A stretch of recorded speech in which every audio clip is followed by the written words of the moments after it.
감정 가운데서도 화는 스트레스와 후회라는 후유증을 남긴다. 화를 내고 나면 자신의 감정을 조절하지 못했다는 자괴감에 빠지기도 하고 상대방에 상처를 주었다는 자책감에 후회하기도 한다. 이렇게 안 좋은 결과를 가져오는 것을 알면서도 왜 화를 참지 못하는가? 화가 나는 이유를 살펴보면 내 마음속에 내가 옳다는 생각이 있기 때문이다. 잘난 내가 보기에 다른 사람이 마음에 안 들어서 화가 나는 것이다. 이런 감정은 내면에 깊이 깔려 있어 쉽게 드러나지 않지만 가족처럼 가까운 사이에서는 무의식 속에 잠재되어 있다가 부지불식간에 튀어나온다. 화는 낼 때는 시원하지만 내고 나면 항상 후회와 자책감이 밀려온다. 그리고 다음에는 다시 안 그래야지 결심을 한다. 하지만 같은 상황이 되면 또 화를 내는 자신을 발견한다. 우리는 왜 이렇게 되풀이하는가? 화를 내는 나를 살펴보면 내가 옳다라는 생각에 사로잡혀 있기 때문이다. 내가 옳은데 상대가 내 뜻대로 되지 않을 때, 일이 내 뜻대로 되지 않을 때 화를 낸다. 그리고 그렇게 화를 냈던 기억은 뇌에 고스란히 저장된다. 화가 뇌 속에 차곡차곡 쌓이는 것이다. 우리는 흔히 화를 잘 내는 사람을 보고 저 사람은 화가 많다라고 한다. 그것은 화를 냈던 기억이 많다는 것이다. 그러면 화를 내지 않고 살기 위해서는 어떻게 해야 할까? 내 안에 오랜 시간 쌓여있는 화를 비워내도록 하라. 화로 물들었던 마음들을 비워냈을 때, 화를 냈던 과거의 생각들이 사라졌을 때 비로소 화에서 자유로워질 것이다.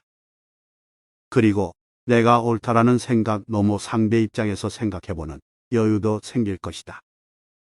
화가 났다면 무작정 걸어보라. 아무 생각 말고 거리 풍경에 집중하면서 발길 닿는 대로 걷다 보면 어느새 기분이 좋아질 것이다. 마음 다스리기라고 하면 되게 어렵거나 힘들 거라고 생각을 하는 경우가 많다. 전혀 그렇게 생각할 필요가 없다. 핵심만 알면 간단하기 때문이다. 사람은 인생을 살면서 마음을 먹기만 했지 한 번도 비워본 적이 없기 때문에 점점 그것들이 커져서 그게 자신을 힘들게 만든다. 그래서 자신이 원하는 대로 다스려지지 않는다. 반대로 우리가 이때까지 먹은 마음들을 비운다면 어떨까? 마음을 다스리는 스킬이 생기는 것이 아니라 근본적인 원인의 변화가 생기는 것이다. 모든 건 마음 때문이라는 말도 있듯이 마음은 우리의 생각이나 행동에까지 영향을 미친다.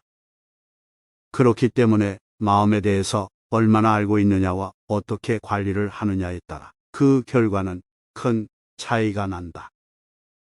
직장에서 갑자기 화가 난다거나 집안일을 하다가 화가 나면 일단 가부좌 상태로 앉아 머릿속에 사과 같은 새콤한 과일을 떠올리면서 입안에 침이 고일 때까지 생각을 정리하여라. 아니면 평화로운 해변이나 그동안 살면서 행복했던 순간을 떠올리는 것도 화난 몸과 마음을 다스리는 것이다. 음악 감상은 자신의 억울함과 슬픔을 객관적으로 바라보고 격해진 감정을 정화하는 데 좋다. 일단 5, 6분 길이의 단조음악 3곡을 들은 뒤 밝고 서정적인 음악을 3곡 감상하는 게 화를 다스리는 데 효과적이다. 하루 1, 2회 정도 반복하는 게 적당하다. 글쓰기는 오랫동안 쌓인 화를 단기간에 줄여주는 방법으로 좋을 것이다. 하루 30분씩 날마다 글을 써보라. 자신의 마음속에 있는 말을 솔직하게 적어 내려가면 된다. 글을 쓰는 사이 자신도 모르게 가슴속 웅어리가 풀어질 것이다. 긍정적 사고는 활기 있는 삶을 살아가는 데 있어 가장 중요한 요소다. 화나는 상황이 발생하면 그럴 수도 있지 뭐 하고 대수롭지 않게 넘어가라. 물론 처음에는 쉽지 않을 것이다. 하지만 자꾸 연습하다 보면 세상에 크게 화낼 일도 없다. 어쩌면 내가 예민한 것일 수도 있다. 좋은 생각은 우리 몸과 마음을 건강하게 하는 지름길임을 잊지 말라. 우리 몸의 치유와 휴식은 편안한 잠자리에서 이루어진다. 원기 회복은 물론 잠을 잘 자면 만성 통증을 줄일 수 있다는 연구 결과도 발표된 바 있다. 화가 났을 때도 마찬가지다. 깊은 잠을 청하고 나면 어느 사이엔가 화가 누그러져 있는 것을 경험할 수 있다. 관련된 문제에 대해서 더 이상 생각하지 않을 수 있는 다른 행동을 하는 것이 좋다. 예를 들면 청소를 하거나 식물에 물 주기, 운동하기, 먼 산 보기 등 생각을 멈출 수 있는 행동을 하라. 흥분된 마음은 억제한다고 해서 가라앉혀지지 않는다. 잠시 억누를 수는 있어도 오래가지는 못한다.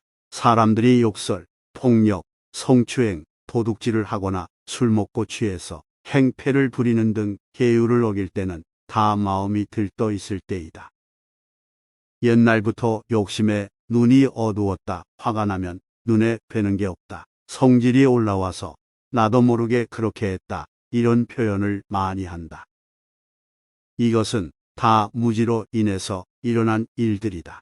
마음이 사로잡힌 그 순간에는 제대로 알고 행동하기가 어렵다는 뜻이다. 나도 모르게 그렇게 행동이 저절로 나와 버린다. 아무리 말과 행동을 절제하려고 해도 나도 모르는 상태에서 말과 행동을 해버리니까 통제하기가 어렵다. 이렇게 무지에 의한 말과 행동이 일어나는 것을 막으려면 알아차림이 있어야 한다. 감정이 확 올라올 때, 아, 화가 나는구나. 이렇게 딱 알아차려야 한다. 그러면 감정에 사로잡히지 않을 수 있다. 그러면 나도 모르게 폭력을 휘두르거나 도둑질을 하거나 성추행을 하거나 욕설을 하거나 술주정을 하는 데서 벗어날 수가 있다. 행동이 일어나는 한 단계 이전으로 가서 어리석은 행동을 일으키는 마음을 먼저 정화시켜라. 인생의 목표하며 인생에 너무 많은 의미를 부여하지 말라. 열정은 약간 들뜬 상태일 뿐 삶은 그냥 사라지는 것이다. 열심히 할 뿐 결과에 연연하지 않는다면 그 과정에서 당신은 이미 행복한 것이다. 내가 잘났다. 내가 옳다는 자기 생각을 내려놓고 타인도 나처럼 사는 게 힘들었구나 생각해보라. 세상에 완벽한 사람은 없다. 내 마음에 들지 않는다고 아쉬워할 게 아니라 다 갖춘 사람은 없구나. 세상은 공평하구나. 이렇게 생각할 줄 알아야 한다. 인생을 편하게 사는 방법은 내가 가진 능력이 100이라고 할 때 바깥에는 아무리 많아도 80 정도만 알리도록 하여라. 문제를 밖에다 두면 지속 가능한 행복이란 있을 수 없다. 실패를 절망이 아니라 경험으로 받아들이면 자유롭고 행복한 인생을 살 수 있을 것이다. 빌려 쓰다 보면 임차료를 내야 할 경우가 있다. 인정하면 자유로워질 것이다. 내일이 아니라 나중이 아니라 지금 바로 이 순간 만족하여라. 지금 이 순간에 만족하는 것이 행복 별다른 하는 일 없이 육체적으로 편하게 산다고 그것이 꼭 좋은 것만은 아닐 것이다. 나 자신을 초라하게 여기면 마음이 무거워져 다른 사람을 만나기 힘들어지게 된다. 나 자신에 대한 부정적인 생각을 거둬 마음을 가볍게 가질 필요가 있다. 한 송이 꽃을 보고 좋아하면 꽃이 아닌 내가 좋다. 사람 역시 아끼고 사랑하면 그가 아닌 내가 행복해질 것이다. 동정심으로 만나면 곧 서로에게 상처가 된다. 내가 좋아하는 건 내 마음이고 그 사람이 누구를 좋아하든 그건 그 사람 마음이다. 인간은 누구나 이기적인 면이 있다는 것을 인정하면 그때부터는 상대에게 어느 정도까지 맞출 것인가 하는 나의 문제로 바뀌게 된다. 내가 이기적이듯 상대도 이기적이라는 것을 이해하면 갈등을 줄일 수 있을 것이다. 인생의 쓴맛을 알아야 인생이 편해진다. 화를 내면 손실이 생길 것이다. 마음이 허전한 것은 욕심 때문입니다. 무언가 바라는 마음 때문이고 채우려는 생각을 버려라. 그러면 허전함도 사라질 것이다. 나 자신을 초라하게 여기면 마음이 무거워져 다른 사람을 만나기 힘들어지게 된다. 나 자신에 대한 부정적인 생각을 거둬 마음을 가볍게 가질 필요가 있다. 마치 영원히 살 것처럼 오늘을 허투루 보내고 있지는 않은지 자신을 돌아보라. 죽음의 순간은 언제 올지 알 수 없기 때문에 오늘 최선을 다해야 하고 그 마음을 잃지 않아야 내일 죽어도 후회 없는 인생을 살 수 있을 것이다.